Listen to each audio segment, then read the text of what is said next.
Thanks for joining us for another edition of the Posecast, sponsored by basketballnews.com. Today, we have NBA legend, Cleveland legend, everybody's OG, everybody's uncle, my main man, Charles Oakley. What up, Oak?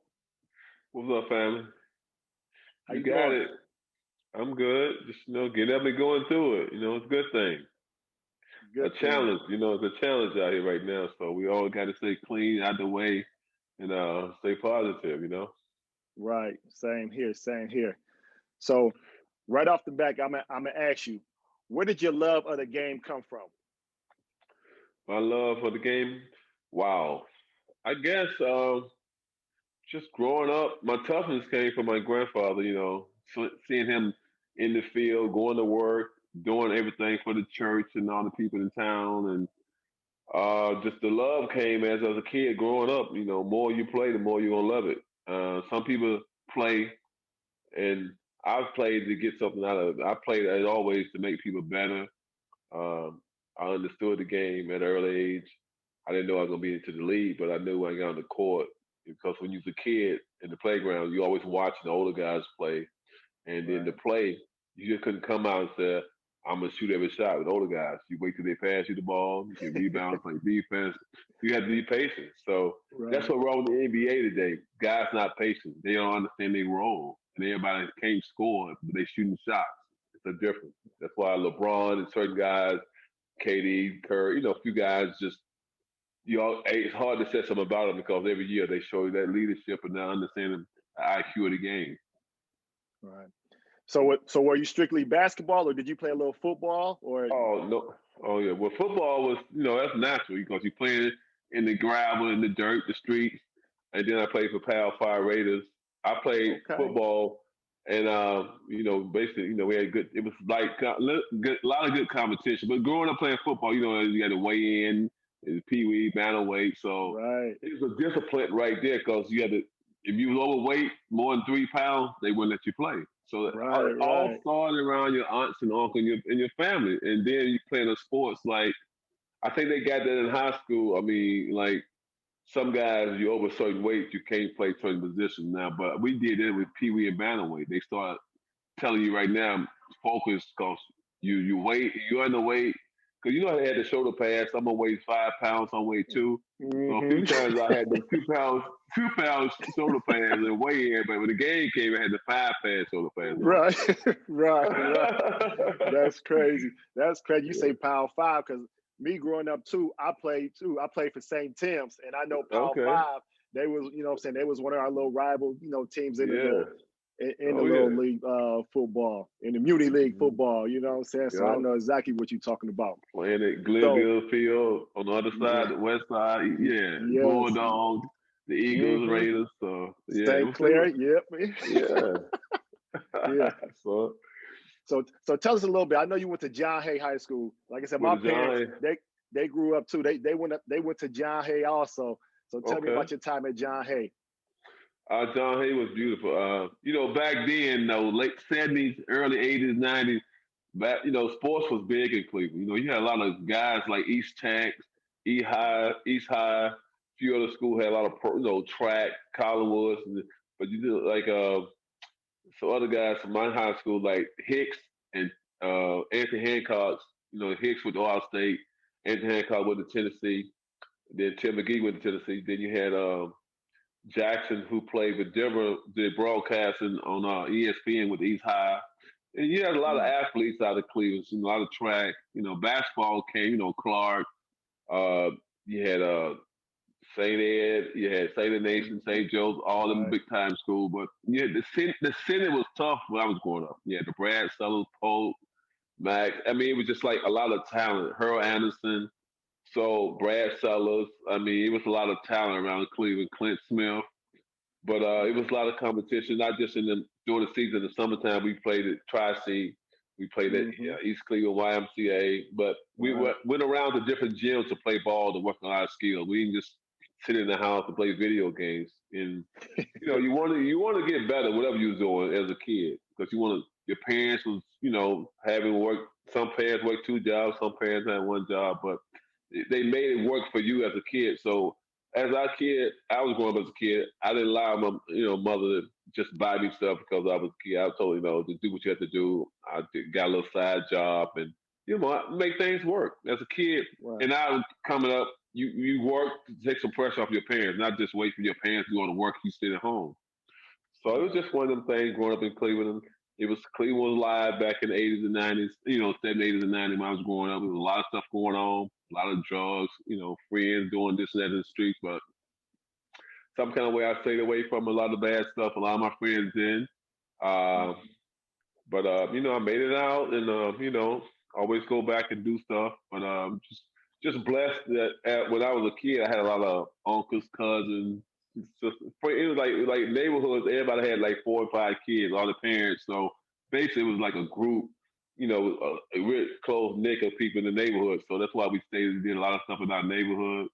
But everybody didn't do right, but it's up to them. But I had a good time growing up. Didn't hold nobody hostage but myself. Went to college for 4 years and got lucky and got drafted. Right. So you weathered the storm, you stayed strong enough, and you landed a scholarship to go to Virginia Union. Yeah. So how was that? Like, was college even a thought for you, or was it just you graduate high school and you see what's next, or was it always that? It was a thought because I was just as good in football as I was basketball. So I got recruited in football and basketball. So I knew I was going to be leaving home, but I didn't know where I was going to be going. But I decided to go to Virginia Union only because like 3 other guys from my school went there.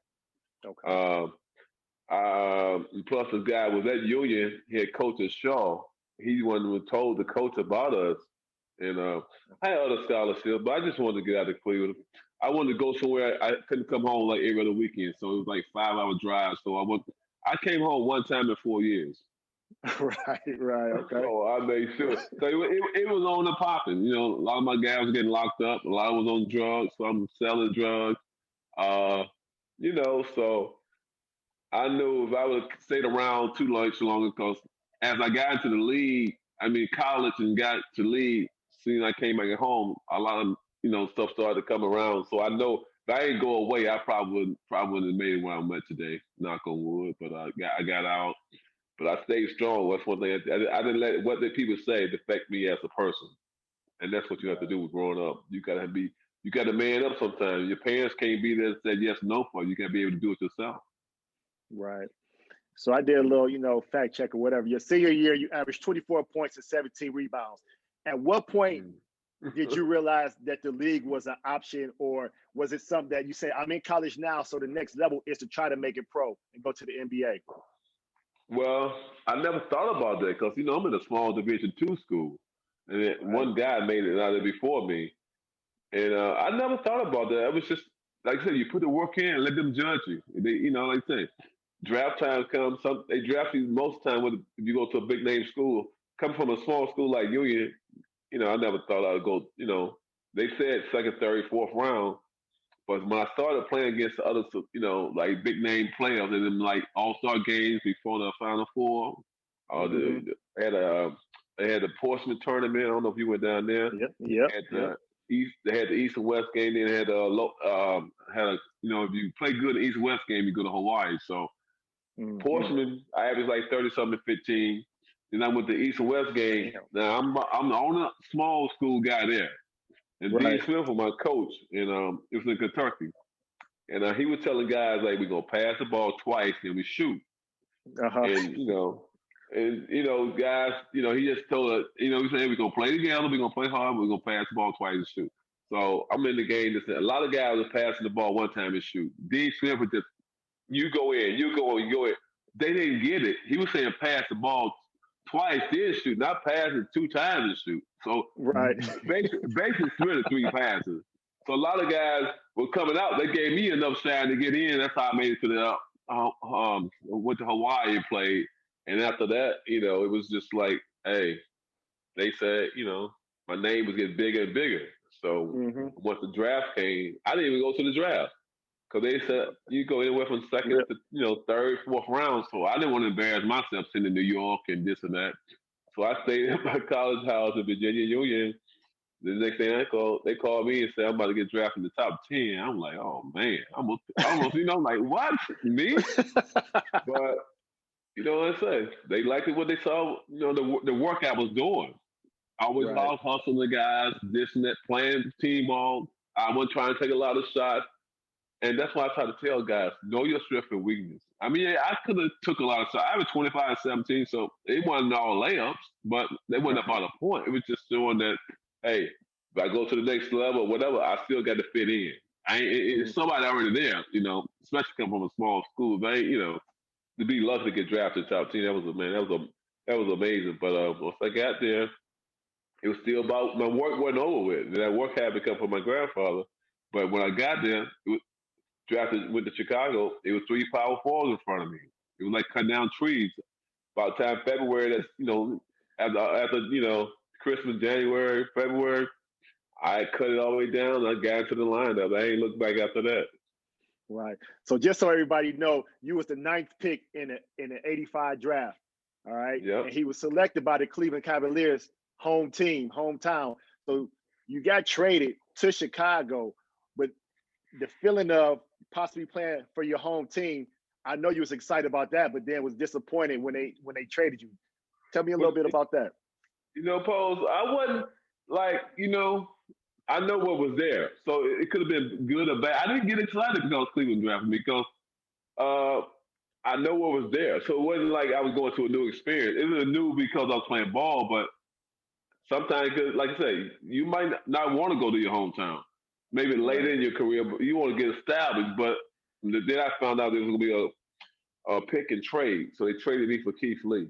And I went to Chicago. Keith Lee with the next pick. So, it was good. It was good. It was sound good to get picked. Oh, you top 10 pick and this and that. But then Keith Lee, they got drafted number 11. Then they made that switch. But once I got to Chicago, I knew about Mike because I knew Dean Smith and, being in Richmond, like 2.5 hours away in North Carolina, what he had done in college. And then NBA, he had a great rookie year, all-star and all that. But once I got there, it was like, hey, the work still got to be done. So I was going to work. Right. I mean, it's funny that you say that because, my draft class is the '99 class.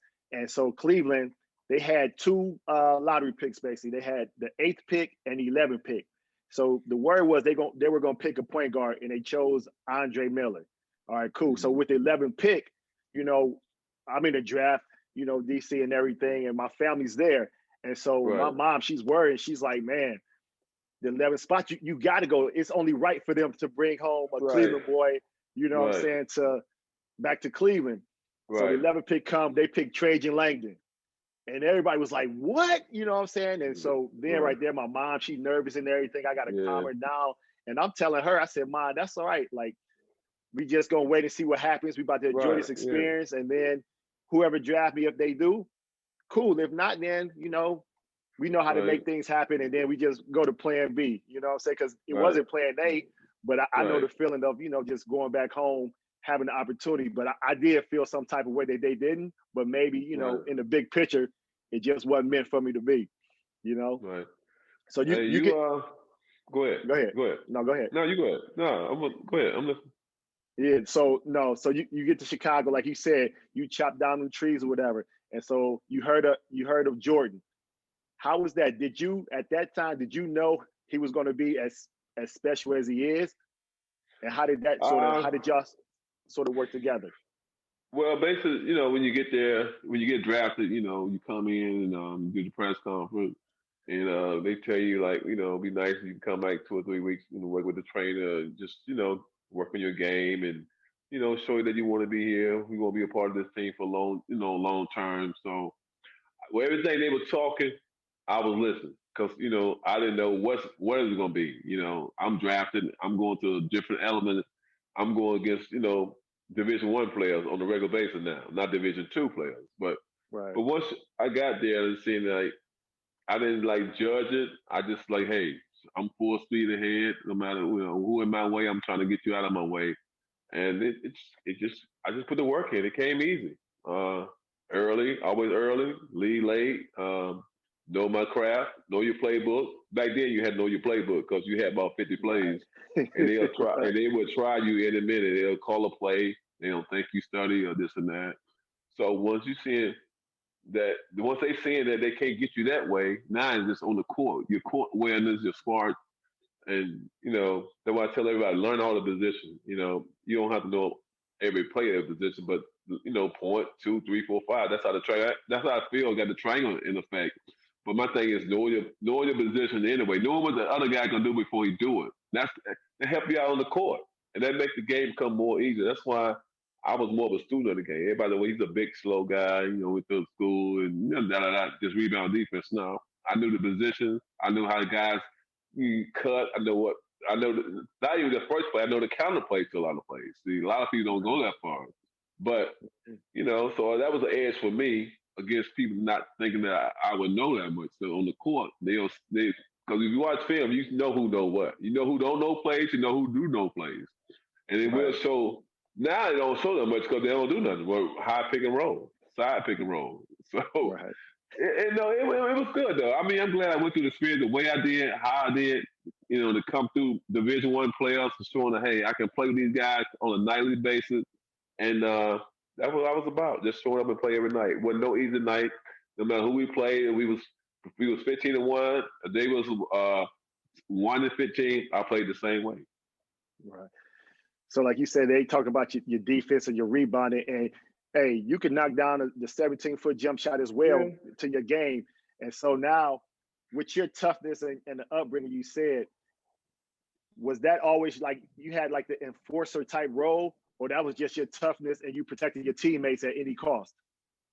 Growing up like that, and instead of Cleveland, I mean, you got to show you're tough. I mean, like you say, when you're fighting guys who live 2 houses down from you, fight guys who live 10 houses, you got to show them that you ain't gonna back down. And most times when you're playing little lead, or then you playing just with the guys, you always get into it with somebody. So it was a lot of that when I was growing up. Like, we was always little fights.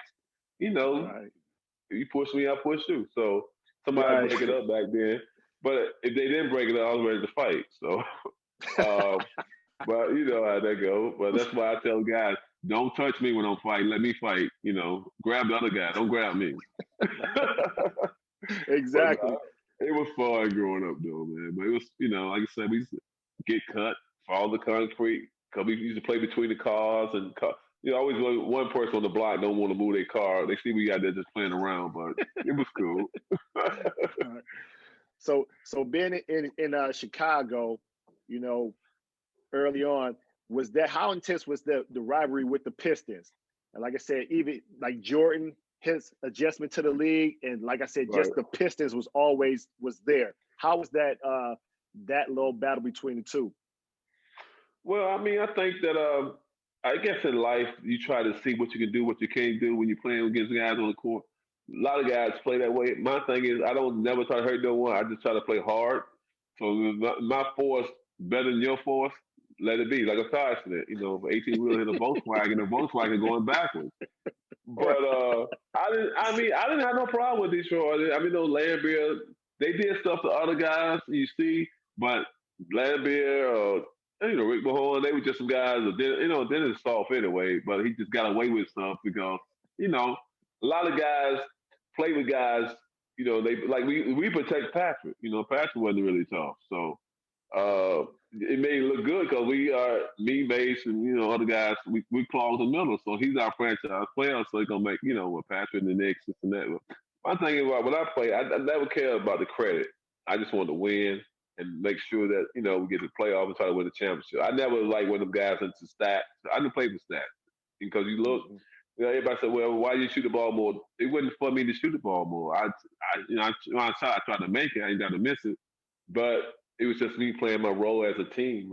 I just want to show I can play no matter who I play with. Michael Jordan, Patrick, Vince Carter. I can be a leader. I was a leader too at all times, no matter what. If I average 2 points or whatever, Right. my leadership is going to show because I'm showing the other guys how to carry themselves, how to act, what to do at all time on the court. So I was a great teammate. Right. Right. So you get traded from the Bulls to the Knicks, and like you said, you played with Anthony Mason, Patrick Ewing, you had John Starks, and then also being coached by Jeff Van Gundy, and Pat Riley. Mm-hmm. How was that like? How did that makeup come? And y'all considered the Knicks to be a tough Knicks squad. Was that a result of the coaching from the Van Gundy and the Pat Rileys? Well, Pat Riley came in with a trend like, no nonsense. He's a no nonsense coach. He's more of a control coach. His way or the highway. I don't mind them type of rules or this and that. But long you live with what you live, and let us do what we do. I'm cool with it. But see, sometimes Pat Riley, he just his ego guy. It will get in the way of certain things. Like in the game, we didn't adjust to some situations because he wanted to blitz every time. Sometimes it called for a blitz on some plays, but that was his game plan. So we had to try to do it. I think we could have did some things different, but this guy won a championship and, LA and coming to New York, we haven't won nothing. So you try to almost got to lean towards what he's trying to present to you. And, we did.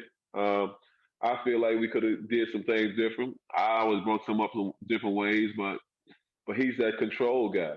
And so it is what we fall hard and a lot of games we didn't have enough points, but I think a lot of games we should have trapped early, late played different zone, especially against the Bulls. The Bulls out, we played checker, they played chess because they would press us.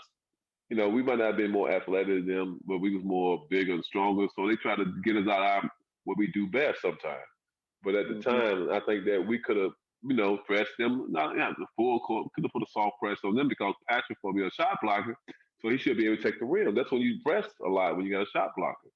So, Pat Riley is one of them coaches that, hey, he going to be his way, real controlling. He gets you ready. He's like a fighter. He gets you ready for the fight, but you got to have some of your, when you get in the ring, you got to know how to fight and do other things too. It just ain't just driving the car down the highway.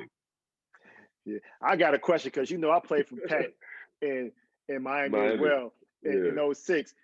Did y'all have to do the weight and body fat too, man? Because listen, I got fined missing games because of my weight and body fat. Oh yeah, he big time on that. In the 17 times in 65 seconds, right? Oh yeah, the 17. Yeah, you need that conditioning testing, even practice. Oh yeah, he preaches. Hey, if you go see him sing, if you go see him perform in one show, he gonna perform the next week. But he gonna do everything no matter where he goes. But yeah, body fat, and then just that's But the good thing about him off the court, he's a different guy. He like to have fun. He'll take you to the movie. He'll invite you over holidays. He do all that little stuff, but he real demanding. I was never demanding. My thing with coaching, I give you all the breaks in the world because sooner or later you can hang yourself or something gonna show your weakness. That's for me. A lot of these guys, I ain't playing because the coach ain't, you're not playing for the coach. You're playing for the teams and the fan. The coach, like I said, coach ain't winning, he gonna get fired. If you go out and do your role or whatever, night in, night out, somebody can know you can play basketball, you'll get another job. Coach will get another job too, but the players, I don't like weak-minded players. I always say, well, I ain't gonna play hard for the coach. I don't like to play with guys like that. And I will tell them, like, it ain't about the coaching. I'm taking charge. You think I want to take a charge? That was for a loose ball? No. Really? Right. So at the Rouse built, you say that culture, his ways, right. He leaves, he goes to Miami. So now, what I'm saying, now is Rouse in the Miami Heat versus the Knicks. Was that a carryover? Was it some resentment, or how did y'all feel about that? Because y'all had some battles, and when you watch, it was very physical. And was that just because of y'all was just mad, or what? What was going on? Well, he took the same. It's like Ali fighting Joe Frazier. Tyson fighting Vander Holyfield. Two guys underweight, same size, strong mind in the ring. So basically, you got the same offense playing the same defense. It's just two the same things. So what he did in New York, he still did in Miami, run pick and roll, trap, or whatever. So basically, it's just like it's the arm wrestler who can score the most points: 79, 80, 81 to 82. So it's gonna be low scoring game because both teams gonna play good defense. They're gonna be tough to get shots. So it's gonna be, I think as he got older in Miami, he adjusted his game more to more emotion offense. And when you get like a guy like Wade and LeBron and Bosh and had Shaq and they had you, the game opened up a little more. I think our talent wasn't broad as the teams in Miami, but we had the same similar things to do on the court, defense, offensive. But we didn't have the playmakers that he had when you played with him, and then LeBron then came. So that's maybe the only difference. He had more playmakers. Right. So, do you remember any battles with the Pacers? I know y'all met in the in the Eastern Conference Finals. How was that? Reggie Miller, of course, the whole Spike Lee incident. Like, how was those battles right there? But y'all end up coming on top. It was almost similar to what we was used to with Miami. I mean, like, playing hard, half court defense, going through. They went to Rick Smith, we went through Patrick, Reggie Miller, John. So basically, it's just like a lot of 1-2 offense, cross screen, 5-turn. They ran the same plays, and then Dale playing the same type of role, me defense, rebound. He was a better athlete. Dale, and then Antonio was the 3-man rotation out of the 2 big guys. So it was a lot of the same thing, like low scoring games. Reggie talking trash, but he knew who to talk trash to. But it was. Hey, anybody talk trash to you, Oak? Really? Did anybody attempt to talk trash? No, they didn't want that punishment. They didn't want that. Because I didn't talk trash, so I ain't gonna allow nobody else to talk trash to me. I just played hard. But no, basically, them games, there was some good battles though. I mean, I like, this basketball more cuter now. You got guys shoot 3, 4 steps behind the threes, this and that. I rather see that slug out, drag out, 92 to 93, because you know that you're gonna see some that you to watch the game now and watch it back then. I just see people back in the late 80s, 90s, like, I didn't go to church because I knew it was going to be a good game. I knew it was going to be, whatever. I knew somebody was going to get into something. But now they say they go to the store and get in line and get something, come back. The game's going to be the same. A lot of missing free throws, turnovers, and guys shooting can't shoot. Right. So y'all end up being the Pacers, and y'all go have an opportunity to play in the championship game against the Houston Rockets. Right. Tell me how that battle was with Hakeem. Well, like I said, it was a fight. They would have stopped it between him and Patrick. But as a team, we took it 7 games. But I think Hakeem was just more. Hey, hold on. They would have stopped it if come on, say that. If it was just Hakeem and Patrick was a fight, they would have stopped it.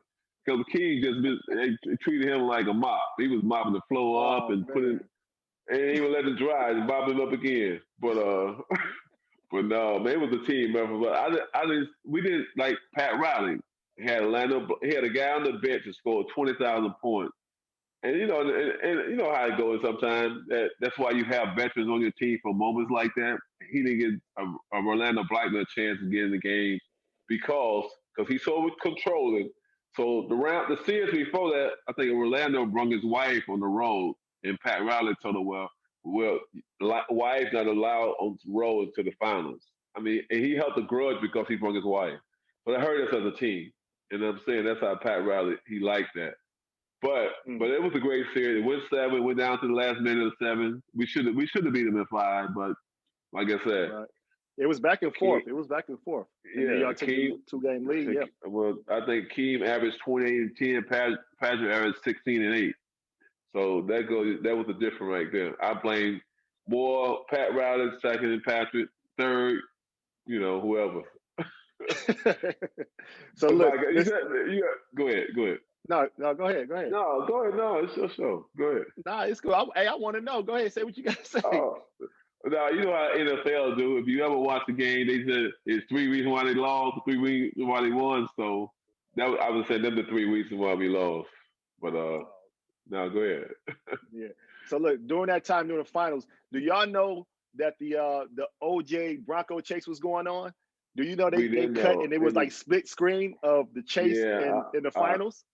Yeah, we didn't know until after. Well, I think they stopped the game too. I think, didn't they? I don't know for sure, but I don't know. But it might have been after the game we found out. But I don't really know the details. But yeah, I heard about that. That was wild.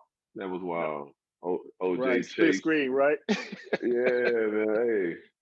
Hey, OJ didn't want to stop. Other guy was talking about drive. Right. That was funny. That was hilarious, man. Oh, Chase, man, wasn't going but 30.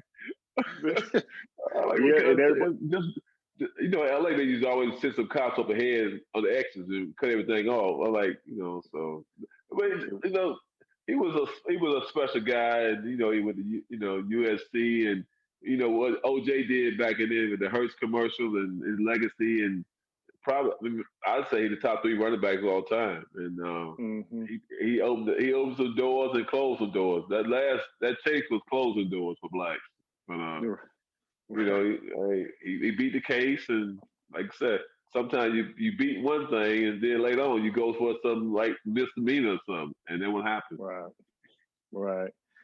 Look, you so beloved in New York City. They love you there.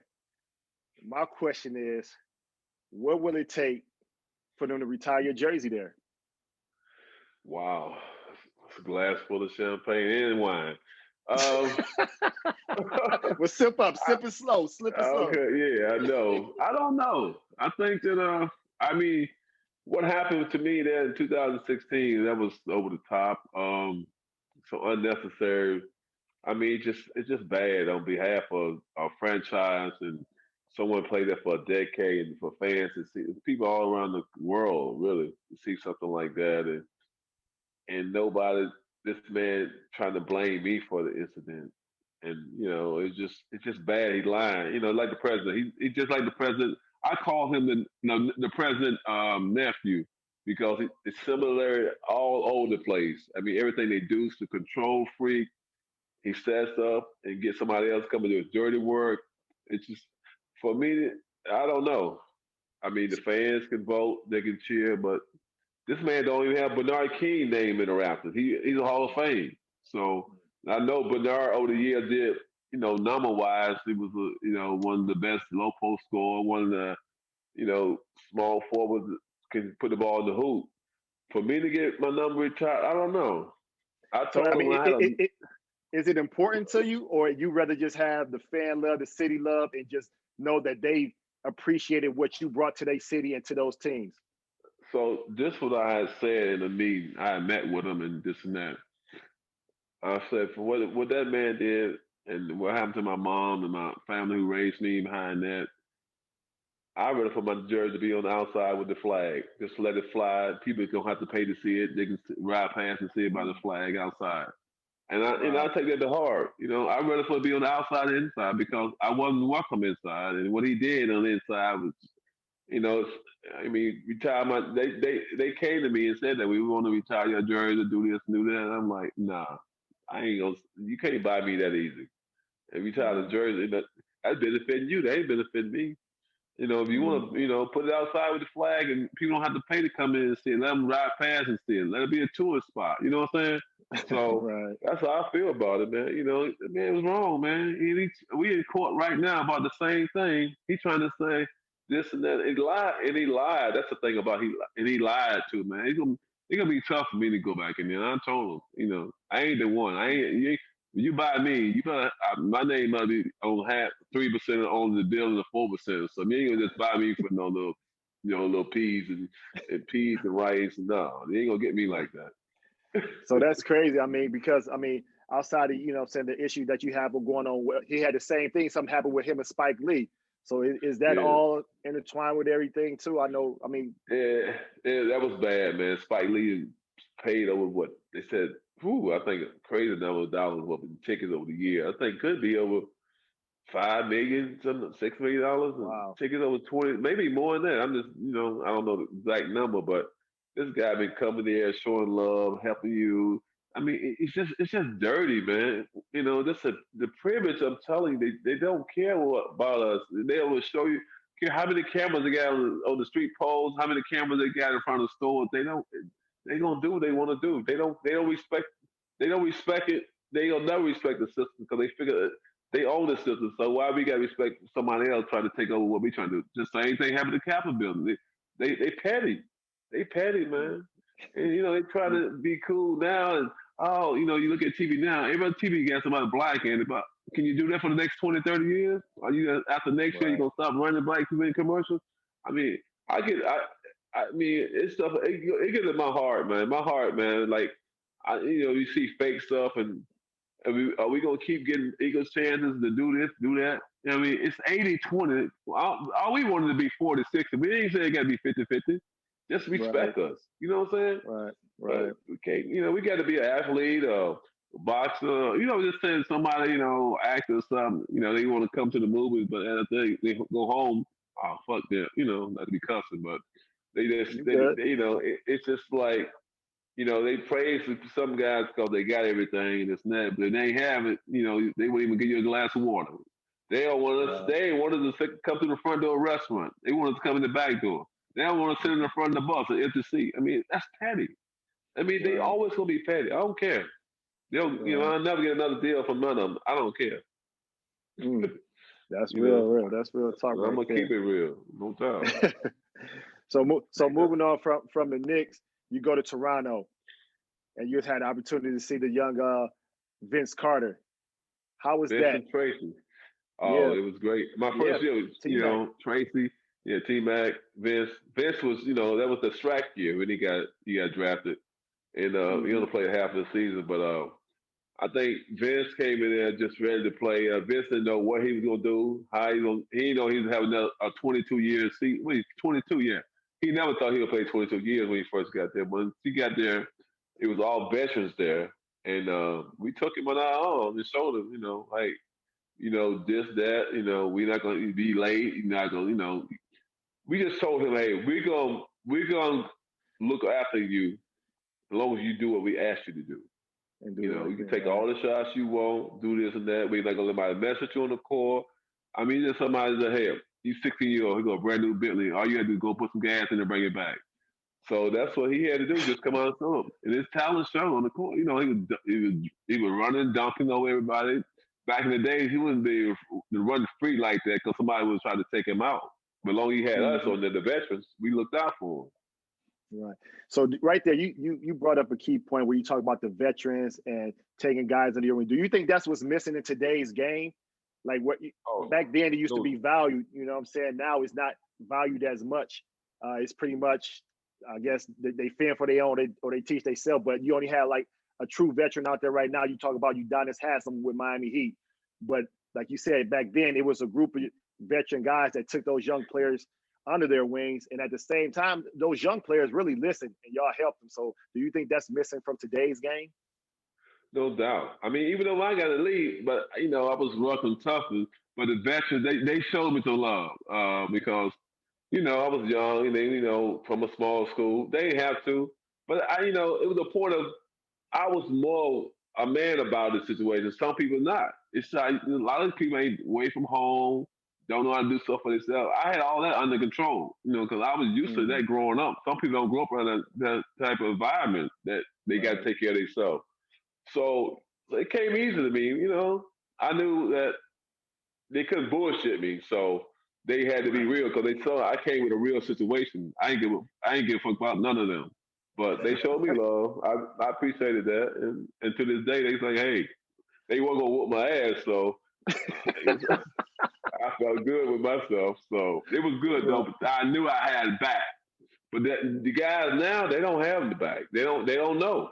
They don't bring nobody Mm, around them, put nobody around the team to like when I was coaching in Charlotte, you know, guys were just going through it like, I'm not gonna post up. We don't post up no more. We shoot jumpers or come early wide, this and that. I was like, don't worry, why if you ain't playing, you don't want to come early and try to show them you trying to get better, you want to play.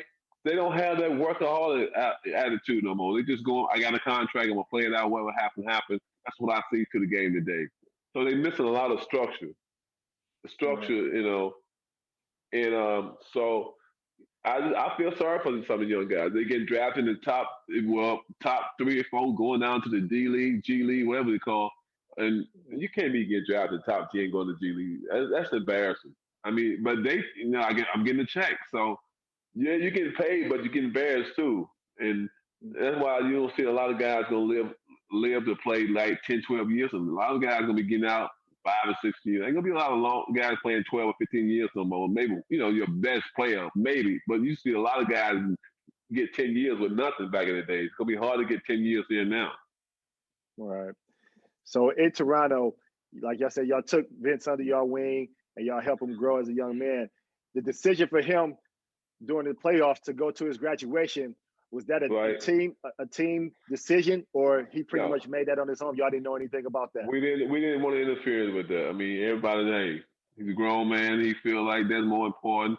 Let him do it. I mean, we still should have won that series. But your best player put himself first in the team. He's always, when you got a group of guys, I think you should put team first. When something outside of that, we have no control. But when somebody and gave you the key to the Bentley to go get that gas and put in the car and make sure, they trust you, should trust the situation with the team.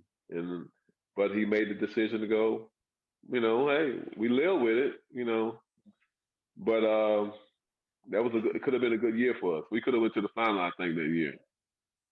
Wow. I got a funny story for you. So we know about your toughness and your imprint you had on the league, right? So I came out in the 99 draft. Preseason, I'm with the Denver Nuggets. You're in Toronto.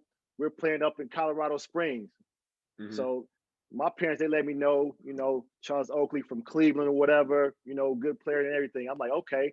So I'm looking forward to, to meeting you and things like that. So during the course of the game leading up, preseason, I used to finish plays after the whistle. So Nick Van Exel and Antonio McDyess, they told me, they said, Pose, listen, don't be doing that after the whistle shit, like trying to shoot layups and dunk like Oak ain't playing.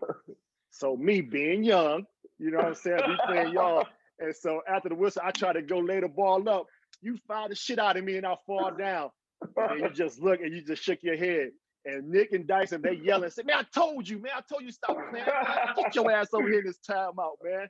And I'm thinking, you got to know, I'm from the crib. Oh, he ain't going to foul me. Man, you laid my ass out. And I learned my lesson. I said, okay, I'll never do that again. Fucking around. Yeah, I just always do that. Guy be trying to get attenuation. I said, okay, well, if you get attenuation, I can get attenuation. But now you see a lot of guys just try to hit the ball at the rim now. But I used to always do that, though. It was just something I did. Like, they called the foul, where you going? I mean, really? When they called the foul, if you don't stop, I ain't stopping. So that was my attitude. Right. Sorry about that, family. And no, I feel no, don't be sorry. It is what it is. And it rubbed off on me too, because I feel the same way. Like they always, the refs like, yo, you got to stop when you hit a whistle. I'm like, hell, shit, they don't stop. What you tell them to stop, then I'll stop. You know what I'm saying? Yep. So I'm doing the same thing, following after the whistle. But I thought that's pretty funny. Like my rookie year, that was my introduction in meeting Charles Oakley right there, the enforcer. I said, damn, he just gonna foul me too. That's fucked up. I'm from the crib. Oh, it was all good. But NBA was fun though. It was fun, and like you said, times have changed, and the game has changed as well. Oh, big time! It's. I mean, you wish all of them luck, good luck, and this and that. That they just. But I don't blame the players. I blame the owners. More the GM and the staff and the people they put bad staff together. They not putting staff together to win. They just put staff together just to have a team. And when you ain't put the staff together to win, your weakness is gonna show at all times. At all times, you see so many weaknesses on these teams. They be like, well, you got to work on this. We don't develop a player. No, they ain't develop a player. You got people around you who don't understand the game.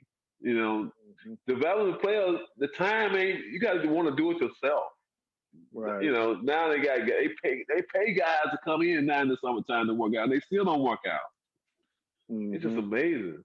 So you said you did a little coaching stint with the Charlotte Bobcats at the time. Is that something that you would want to get back into coaching, or you had enough? That was a wild experience for you, where you was like, nah, I'm gonna stay away from that. Well, if they would pay, they don't want to pay. They want guys to be babysitting. They want to be like a daycare. They want you to just tell them something ain't right. I mean, they lying to. I told them in Charlotte, stop lying to the guys, because like tell them something they want to hear. I said, you know what? the one they take it from you because they not worth what you giving them. So they go show you how much money the league making because they just want you to make don't holler at the guys, tell them kind of keep encouraging them this and that. They working out. You miss you make 2 out of 10 free throws. How can you encourage that? You gotta you gotta work on your game. You make 2 out of 10 days that you don't even shoot at all. I mean, come on. It's embarrassing how these guys they don't care about turnovers no more. They don't care about free throws no more. Like guys having six, they say it's part of the game now. I said, I don't. If I was a coach, it's never part of the game. I mean, it's just taken away. Because when we play, every possession meant something. Right. 6, 7 turnovers. You ain't gonna be nah. That ain't Right. maybe in 3 games, not one game. I see, and you see so many guys shooting 1 for 10, then especially on the 3-point line. You see guys 2 for 10, 2 for 11, and they still shooting. Right. It just Right. So I guess They say that's the way. The 3-point ball. That's yeah, the way to do it. yeah. Well, that's why you see the same three or four teams in the top. At the end of the day, you'll see the same 2 teams in the West, the same 2 teams in the East. In the East Conference Finals because they got better players, and these bad teams can't beat them. Like look at Washington. The last 2 years, Washington averaged over 120 some points, and then he made the playoff. So it Well, just they probably average 120 something this year. Don't make it. right. Who's Oak best teammate? Wow. In what aspect? For it's like just Whoever teammate to meant hang something. out with. Me and Mason It's were on you. good. You can say, oh, okay, your best teammate to hang out Yeah. with, the one that you. Well, in New York with me and Mace, I just said in Chicago, probably me and Mike. In Toronto, probably Toronto. We just did everything as a team. We just did everything. In Toronto, we had a ball for our 3 years up there. I did. We just did everything as a team. It was like I would cook on either Monday or Thursday. If we in town, all the guys would come over on the road. Like going to Toronto, the leagues go through customs, so I would always bring a meatloaf sandwich, a chicken sandwich, a tuna sandwich. I make enough for everybody on the team, so they don't want to be trying to stop, rushing late to get to the airport. So it was always a team that, we always did stuff as a team. Okay. And what is it? Was it the tail part of your career, or did you always have the passion to be an entrepreneur? That's one thing I always wanted to be, entrepreneur, start up some stuff and, hope it be successful. They say it's hard to be great in 2 things, but a lot of people have done it. So I just try to just work on my craft or just say, try to have something to fall back on. Just, I'm lucky I played a long time. I really could really think about things to do in my, late in my career once I got out. But, everything been good so far and knock on wood. I just try to give back. I do the food thing big time around different charities and different centers and feeding. Still do a little. I got a thing called Oakley Agency, trying to get talent involved at different events and maybe help guys make some cash when they can. Okay, yeah, go a little bit more. I know, you say you're cooking. I mean, you chef Oak right now. I see you, Yeah. putting little, you providing meals, and I know you had the restaurant, the Red. You was into that. I'm not sure Right. if you could, Yeah. The Red restaurant. Tell me a little bit about that, Miami. and is that still going? Yeah. Yeah, it's still going. Basically, I got out of that 2 years ago, and I just shot 16 shows for Discovery Channel, so it should be out in the next 2 months. It only came out in December, but since the COVID got pushed back, I got another deal with in Jersey with TriStar. I'm trying to get my own grill. We got one Okay. out called Hot Shot Smoke Grill, but I'm working on another grill, like to really do some good barbecuing on. So Okay. and the Oakland agency and I got a couple of other things in progress. So just gonna try to keep just putting things together and try to stay strong. You're getting older now. You got to just they say get smart as you get older. So, but Right. it's basically just wake up and stay healthy and just go through it. Right. It's I know, what I'm saying, like back in back in the day, early on, you had your car wash laundry thing, and I used to always just Right, come through because it was yours and just to show love. right, And that's giving right, back to the community. You provided, saying job opportunities for your family, your friends, and people in the yeah, city. And I actually knew a couple people that was there. So I'm gonna say thank you if they didn't say thank you for providing right, opportunities for them. You know what I'm saying? Going back yeah, home and doing it, you don't see that a lot. yeah. Right before the pandemic kicked off in February, I went to a mission, cooked for 1,000 people. So just I just do it for the love, and I know my grandfather, grandmother looking down, and that's what they used to do all the time. To just try to help the people who don't have it. They try to show a lot of love, because I know a lot of people get to the top and forget about everybody and don't try to go back and make sure somebody, my thing was when I was growing in Cleveland, that's why I used to always go back, try to bring some energy to people who coming up to say, hey, I can make it out. You know what I'm saying? That's what I was about. Right. And the book I'm working on should be out in 6, 7 months. It's gonna be the best seller for about 2 years because it's gonna tell you it's gonna have some fire in it. I'm All fine. right. I'm fine. I'm fine. If they find it back, I ain't got a vest on, so I'm taking What it. you got a title yet, or it's still in the works? It's probably gonna be the last enforcer. Okay, the last enforcer. Okay, Yeah, I like it. I everything. like it. Yeah, Okay, yeah, it's gonna be the let me last know. Let enforcer. me know. So I'm sure it'd be a good read. Oh, I'll make sure. Oh man, it got some. It's some stuff and it's some. Hey, I'm telling you, it's the truth. I ain't trying to plot nothing because everything in the book that the stories are gonna be so strong because when it happened, it was always somebody there. That's a story that like, oh man, it's gonna be about. I'm telling you, it's gonna be so. It's gonna be some. What happened is it's some bad stuff that happened, but when the people there can bounce, like, wow, yep, Right. I've seen that. It's real. Like, yeah, that's what gonna make people get so engaged with it. Gonna have some stuff growing up and my little, through I was 18 once I got out of that. And, oh man, it's gonna be some fire. I'm telling you, it's gonna be a book like nobody ever wrote before. That's why I'm saying it's gonna be the best seller for 2 years. Okay. Okay. Make Yeah, sure I give me a read. So in yeah. today's game, Go ahead. oh, go ahead. No, go No, ahead. no. You said Dave. Go ahead. So in today's game, who's your favorite players to watch? Wow, man.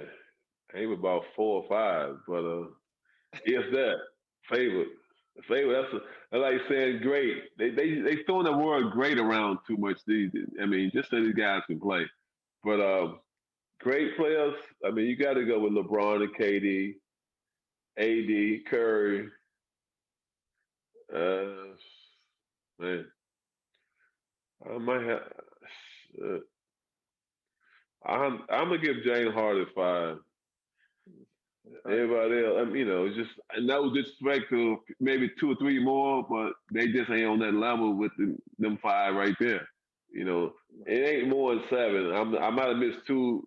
I like Dame Dollar and um, man, I know some other guys got a lot of hard playing, but just to say that top 5, 3 to 5, I mean, it's tough. You Right. know, I know they have all-star teams, but they have to put somebody on the team like the roster. They have to fill it out. But Right. They had to fill it out. I ain't mad at them. They had a point. They probably did a lot better than me financial plan, but just conversation. Some people can't handle the truth. That's why I come with the truth. I mean, I So know. Well, I know. See, the thing is, you got to know. Say, okay, this is the top 5. Be honest with yourself. I mean, how can you be wrong? I know some people have put their first self because they make the All Star team in the top 5, but just be honest with yourself. Are you really a top 5 player? No. right. Right. So what players? I don't know. Did you look up to as far as like basketball wise, or helping your game, or when you see like somebody that came before you? Was there anybody that you was like, okay, I like their game. I can sort of see myself, being a type of player like that. Uh, well, well, back in the days, you know, basketball only came on Sundays, so either a lot of people was in church or a lot of people was out playing. But I think growing up, I don't know if you call this era or not, but I was growing up. I just go out to the Coliseum and mess around with some of the Cavs, the ones a little older than me. And Okay. then I started playing the summer league with them at Tri-C. Jim Jones and a lot of Oh, them guys, wow. Willoughby, so all of them played down there at the Tri-C Summer League. So I got a chance to play and bang it up with Jones and Campy Russell, all them Okay. guys, so I seen a lot of them, but they always talked about Maurice Lucas, uh, just tough guy, Kermit Washington, tough guy. Mm, And when you hear them gotcha. names, Lucas beat somebody up to the locker room, Kermit Washington, knocked Rudy Turner out. So, I mean, I guess it was the toughest two. Paul Siler, they put him in there. They say he was tough, but I ain't never heard him get in a fight. So I guess he was tough. But he coached me in New York. He was, he's always talked to me like, I just throw them things. I say, you know what? I'm throwing them now. So we got into it one practice. So we got a little we had a standoff in practice one day, me and Paul Silas. Uh-oh. So yeah, they are. What Hey, happened? It was just a standoff? he said something, and I said something. And he said something. Okay, you motherfucker. I said, oh, okay. He said, when he said you motherfucker, that's why I went at it. So we had a little something going on.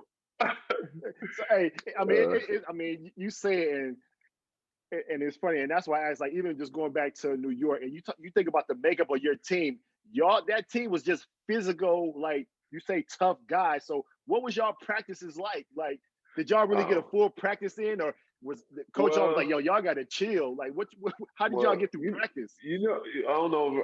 That's one thing about Rouse. The ball is never out. I don't know if y'all did that. Ain't no out of bounds. Whoever get the ball, go the other way or keep it and play half court.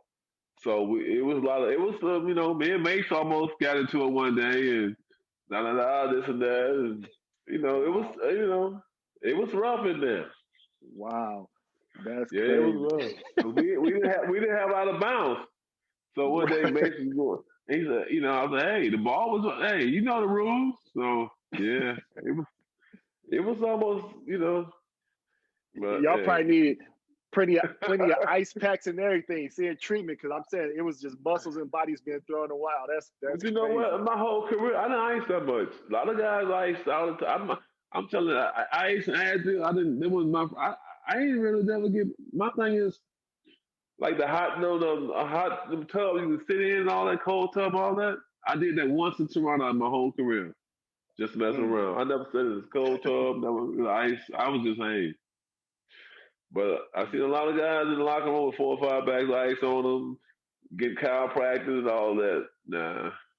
I mean, I Mm. thought that was more weak minded. That's how I thought of it. But I Mm. know guys did it though. I mean, now they Right, ice on the bench. And I right. don't think they should let guys ice on the bench. I think that's disrespect to the game. You know, Mm. just some things you don't do, and that's the way I feel. I mean, they broke all the rule book. They can read it backwards because everything was on the front page and it's on the back page. So it's just Right. crazy how everything has changed and they keep giving these guys everything. That's why the players run the league to a certain extent, but I rather just see it more professional all the way because they keep guys in line more. Now that's why James Harden didn't come to camp because he averaged 35. He want to get traded. I mean, now he gonna take 2 days off. I don't know, Right. man. What would you have done if James Harden was on your team? I would have called him, cussed his ass out, and like, what is you doing? You took the money for 10 years. You knew 10 years ago y'all couldn't win. So what's the big deal now? I think they got just as much talent. If he would have stayed. I mean, you got John Wall, the Cousins come back around. Now you got Wood. I think they could have just as good a team out west. I mean, Right. you got a rim protector. You got some different. You still got more defensive team than you do in even though you get playing with two great players, Kyrie and KD. I think they still would have a good chance out west with that team. But he got to Hmm. learn. He got to learn how to play. My thing is, they always tell me if they trade you to a team and they ain't trade the two superstars on that team, he's the third guy on that team.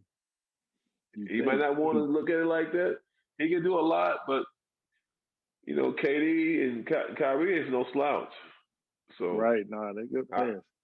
Yeah, he's good. He's a good player too, but you got it's like when AI got traded to Denver. He wanted, when you start getting traded, it's mean, he still can play, but they're going to show you he wanted out. He should have signed that contract then got traded. But hey, Wow. he making a lot of money. He can do what he want to do. Right. So I mean, you have barbershop talk, you have hood talk, you have business talk and things like that. And it's always the discussion of the GOAT and the greatest of all time. What's your feeling about it? And who do you compare? Who do you put up there? And you always hear LeBron and MJ, but people forget about, Wilt, Kareem and things like that. How do you feel about that? I feel like this. LeBron is top three.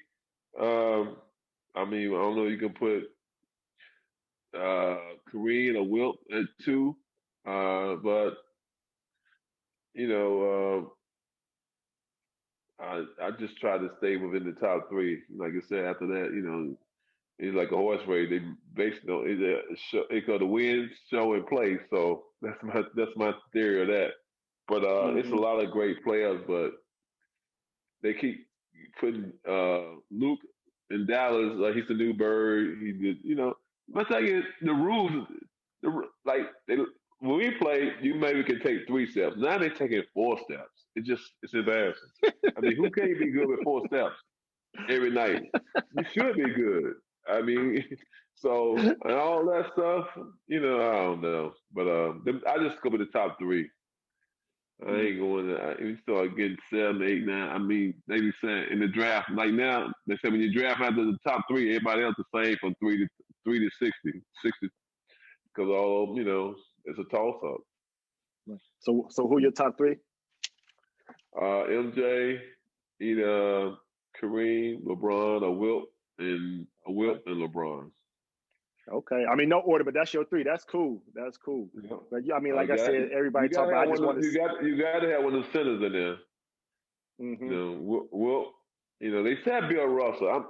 I'm keep getting called, but Bill Russell averaged 18 points and maybe 12 rebounds.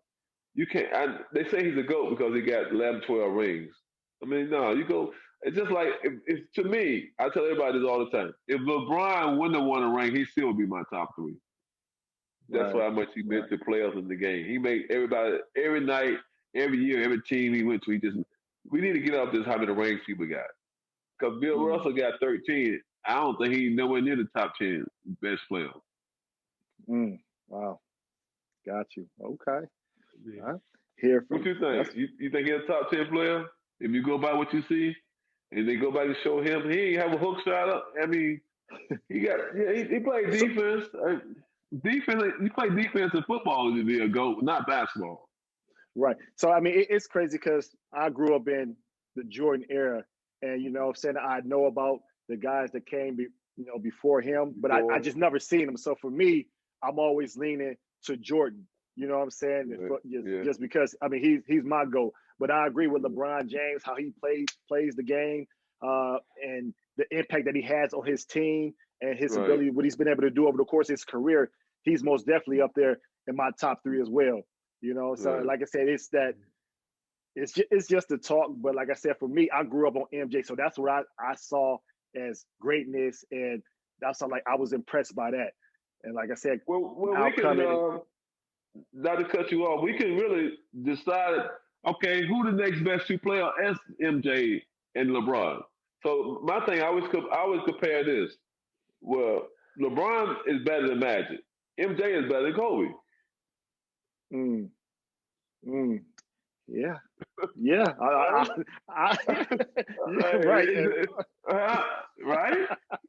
No, you're right. If I had started a team, LeBron or Magic, not because we know him and he our friend, LeBron just better than Magic. Right. and MJ is better than Kobe. Right. Yeah. I mean, yeah. I feel you. Like I said, it changed, but I just want to hear from you. You know what I'm saying? Yeah. A real veteran. You know what I'm saying? And you've seen it on. You know what I'm saying? You've seen the game change, and you've been around these players. So it's talk, but like I said, it changes every day with different people talking about it, and people feel how they feel, a reason for who they think the GOAT is, or the order of their greatness to that person. So I just wanted to see what Big O was talking about, how he felt about I got another question. Kobe better than Magic. it. Yeah, See, yeah. And that's just the saying how the game has evolved, and when you talk about just they say back then the game was just so simple, but now you have the crossover, the fadeaways, and right. how they play the game, and it makes it more appealing and it's more sexy. You know what I'm saying? And that's what people are falling in love with. At the end of the day, you Oh still have to Lord. produce, and those players they really have. You know what I'm saying? And that's why they separate themselves from the other players as far as Right. of being up there, and you say on the Mount Rushmore or whatever it may be, but still being able to be in that conversation, because everybody's not deserving of that conversation for real. Yeah. So They need to forget that around much more. Hey, because you almost got three wing guys and one center. I mean, mm, it's just amazing if they how they want to put it, but it is what it is. I don't know. That's a good conversation for whenever. That's definitely yeah, barbershop talk. for sure. Yeah, because So I don't know, but hey, so yep, being for Cleveland, we finally, the Cavs won this championship in 2016. What was your yes, feeling about that? Like for me, coming back full circle. Like I grew up there on 30th and Central and Cedar, and so to right, come back full circle to bring the Cavs their first championship, like it was about basketball, but it wasn't right, about basketball, because you hear all the harsh talk and people talking about Cleveland, we ain't shit, whatever, our sports yeah, team and everything. So for right, me, when we won in the celebration, it was more so like, yo, y'all can get off our back now. We finally got a chip. You know what I'm saying? So we here. So motherfuckers, I ain't trying to hear nothing. You know what I'm saying? We got us a right. No, championship. hey, no doubt. No good thing about it. The whole year I went to as many games I could. The playoffs. Yeah, I even yeah, went to the Golden State and the came to the parade. It was just yeah. love, man. I was happy for the city, man, because they haven't done nothing since Jim Brown and LeBron, a better man. This man write a letter about him, and he leave and he come back and hey, this a book, and this might be a whole line of books LeBron can write. But it was great to see them come and win it. And then come y'all they came back from 3-1. Oh man, Mm-hmm. it just I mean, hey, LeBron did it, man. Just in this city, man. At 1 point something million people came to that parade, and I was Right, there just right. seeing y'all on the floats in the cars coming out the arena, man. That was a lot of that was so hey. Y'all made the city proud, man. You was Yeah. a part of being a coach, man. That was big. But and I was happy too. Like when I saw you there, like I was happy. And like I said, for me, it was more than basketball, even though it's about Right, basketball. And right, they allowed you to come celebrate with us. I seen some of the, some of the Cleveland Browns, like Ernest Biner, he was there. But right. to Yep, see you there, I was like, man, like it feels good. Like we can yep. really like hold our head up, not that it was Yeah, you down, got but now they can get off our back and we go really hold our head up because we've done it. And the way that we did it coming back, game 7, LeBron, the block, say had Kyrie, the shot, it just brought everything, like I said, back full circle. And for me, it was the best feeling in the world to come back and do it from the home team. You know what I'm saying? great feeling, man. Then just just the city, man. Everybody was up in the air, man. Hey, it was. Hey, I mean, I missed that like winning the championship of being in the parade, but I saw it. I mean, I remember T. Lou turned around and Lou was like, "Oh, come on, get on the floor." I know, man, I Yep, can't do yep. that. I just gotta love the city. You know what I'm saying? I love the city. Right, I'm just proud of y'all. Even at the championship, I came in the locker room, man. Y'all popping the bottles, then y'all went to Vegas. It was like, wow. I'm right, just like, right. I went back to my room and just I'm taking it in. I know they having a ball. I know y'all did it big. Oh man, no, it was a great experience, a great feeling, of course, winning. But like I said, just like I said, for you to experience as well too. Like I said, Right, it just like I said, it was more than basketball to me. So like I said, for right. people to get off our city back, you know what I'm saying? So Yep. it was a good feeling. So when I end the segment, I have a segment called Free Game. Okay. What free game can you give the people that's out there? It doesn't have to be sports related. It just could be in any walks of life.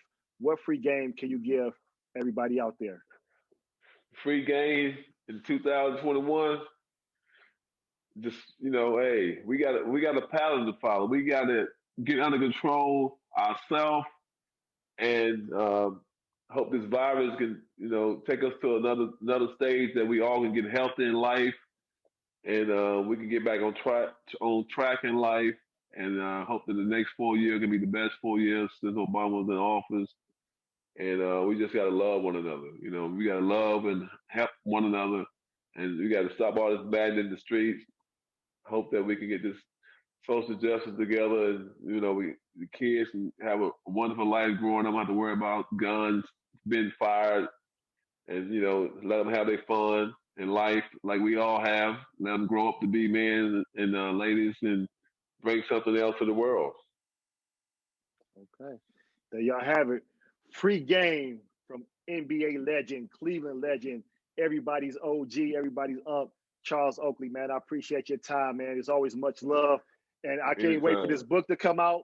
I can't wait to see you in the kitchen, see what you got going on that new grill you got coming out too. You need to invite me down there when whenever we get something together. About 20 people over the house, and let me make one of them Oak Experiments meal. Let you see what I do, because we do a lot of charity auction off. I give my name to about 15 charities and help raise some money for their charities. So maybe get a group donate to my charity, and we can do we can see if they like it. We can do it again. Okay, so hey, we're gonna keep in touch, and most definitely I'm with that. I'm with that. All right, fam. I appreciate your time, man. I appreciate you. Much love. All right, later. All right.